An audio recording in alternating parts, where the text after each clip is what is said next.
Well, greetings, Pastor Eric from Zion Lutheran Church in beautiful Redmond. Good to be with you. We are on day 28, and we're looking at getting into the farewell discourse, which is John 13 through 17. Again, some of the most wonderful chapters in the Bible where Jesus gathers his disciples before he goes on trial, before he goes to the cross. It's the last week before he goes to the cross and dies. John chapter 13 begins in this way. Now, before the festival of the Passover, that's when Jesus took bread and wine, made his body and blood. Jesus knew that his hour had come. Remember at the beginning, chapter 2, my hour has not yet come. Now his hour has come. Jesus knew that his hour had come to depart from this world and go to the Father. Having loved his own who were in the world, he loved them to the end. The devil had already put it into the heart of Judas, the son of Simon Iscariot, to betray him. And during supper, Jesus, knowing that the Father had given all things into his hand and that he had come from God and was going to God, got up from the table, took off his outer robe, and tied a towel around himself. Then he poured water into a basin and began to wash the disciples' feet and to wipe them with the towel that was tied around him. He came to Simon Peter, who said to him, "Lord, are you going to wash my feet?" Jesus answered him, "You don't know what I'm doing, but later you will understand." Peter said to him, "You will never wash my feet." Jesus answered, "Until I wash you, you have no share with me." Simon Peter said to him, "Lord, not only my feet, but also my hands and my head." Jesus said to him, "One who has bathed has no need to wash except for the feet, but is entirely clean. And you are clean, though not all of you." For Jesus knew who it was that was going to betray him. For this reason he said, "Not all of you are clean." So what we have here is a farewell, beginning of the farewell discourse, and what Jesus does before he's going to be betrayed by Jesus. He knew that Judas was going to betray him, and he begins by teaching his disciples in a very strange kind of way what it means to follow him. John 13 through 17, farewell discourse, 4 chapters where Jesus teaches his disciples about what it means to follow him. And what he does is he gives them a living and breathing 3-dimensional picture of what it means to be a servant. Jesus came to serve, not to be served, but to serve. To be a servant is to be one who follows Jesus. So before they ate, Jesus took off his robe, put on a towel, took a basin of water, washed his disciples' feet. And for the disciples, Peter really protested because that's not the way that a revered rabbi would ask. It was so out of character. Jesus said what it was like in Jesus' time was that they took a shower in the morning, if you showered at all during that time, and then you'd walk around in dusty roads all day with your sandals. By the end of the day, your feet were caked with dust and dirt.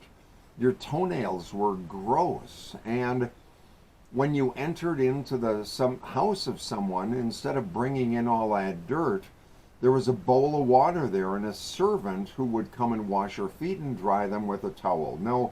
No master of the house would ever do it that way. It was always the role of a servant to do that. But Jesus washed his disciples' feet, and then he said he came to serve and not to be served. That's what Jesus did.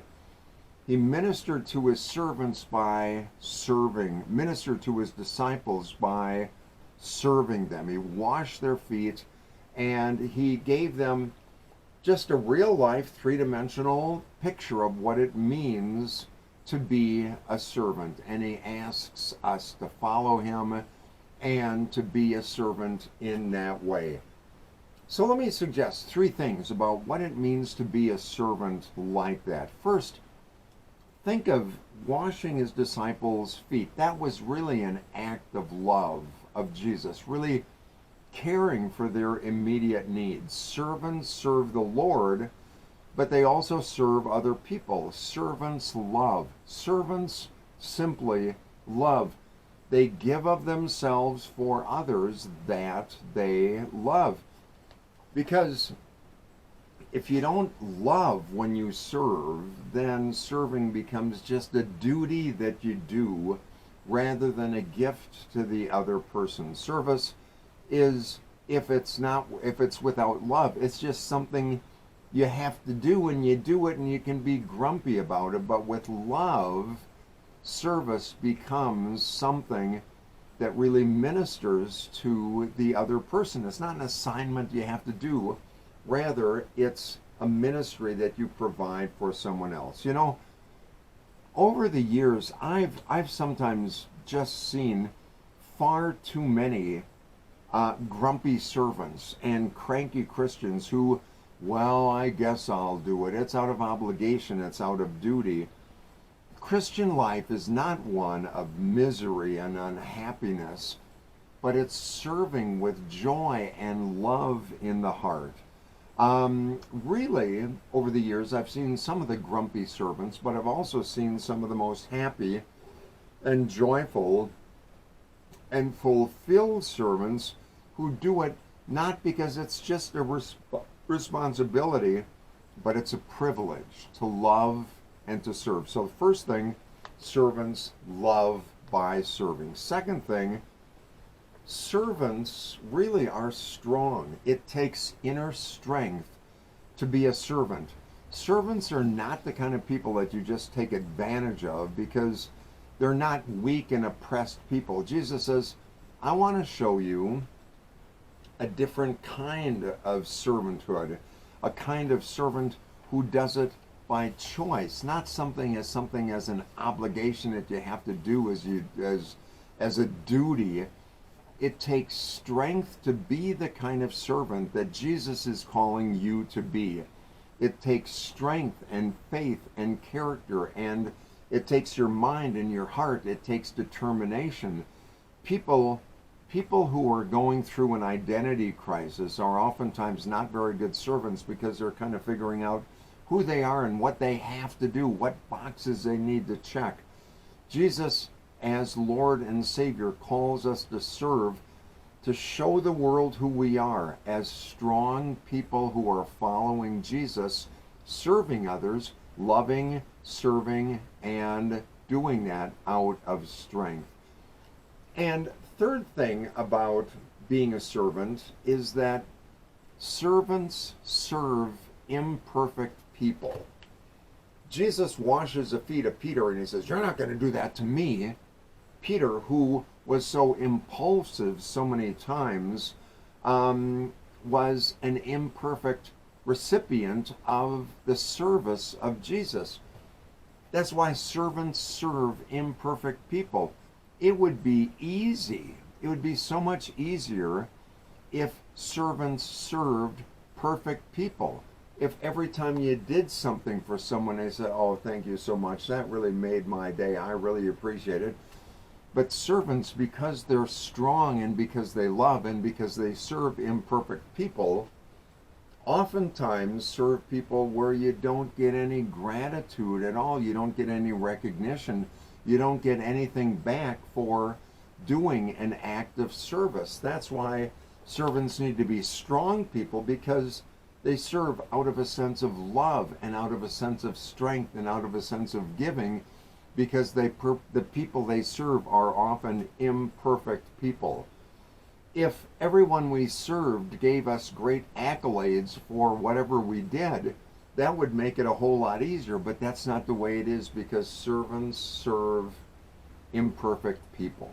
So that's why servants love, that's why servants are strong, because servants remember that we serve imperfect people. That's just the way that it is, and that's what Jesus did, and that's what we're called to do. So that's what Jesus does at the beginning of chapter 13, serving out of love, out of strength, serving imperfect people, because that's the example that Jesus wanted to set for us. So We're going to close with Jesus calling for May 12th that reads like this. Learn to relate to others through my love rather than yours. Your human love is ever so limited, full of flaws and manipulation. My loving presence, which always enfolds you, is available to bless others as well as you. Instead of trying harder to help people through your own paltry supplies, become aware of my unlimited supply, which is accessible to you continually. Let my love envelop your outreach to other people. That's just what we were talking about. Many of my precious children have fallen prey to burnout. A better description of their condition might be drain out. Countless interactions with needy people have drained them, like what we just talked about, without their conscious awareness. You are among those weary ones who are like wounded soldiers needing rest and relaxation. Take time to rest in the love light of my presence. I will gradually restore to you the energy that you have lost over the years. Come to me, all you who are weary and burdened, and you will find rest for your souls. You take care today and find ways in which to be a loving, strong servant serving imperfect people. Okay, I look forward to seeing you again on Thursday. Until then, you take care. Bye-bye.